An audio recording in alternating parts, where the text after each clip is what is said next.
وازيكم عاملين ايه؟ اخباركم ايه يا جماعه؟ والنهارده هنشوف الحاجه المجانيه اللي هناخدها من اللعبه دي بتدينا حاجات مجانيه. اهم حاجه تفتح اللي هي ريتش تو كاندي ايسلاند، وريتش تو هيل ايسلاند، وريتش تو نايت ايسلاند. طبعا بنفتح عن طريق المكان ده، شايفين ده؟ عشان تفتحه يقول لك اعمل وان ريبريس اللي هو ده يا جماعه. شايفين علامه اللي هي اللي زي الدايره كده؟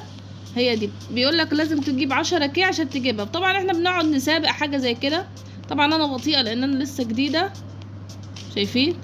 هي لعبه سباق، بتقعد تسابق كده عشان خاطر تزيد وتعمل ريبريس. هي حاجه زي السيميليتور بس بطريقه تانية.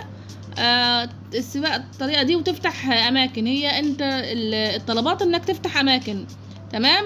الموجود حوالي 1824، يعني في حوالي 100 خدوها كده. خدوا البتاع ده، فشكلها كده يعني ممكن تتجاب. فيلا بقى الحقوا جيبوه.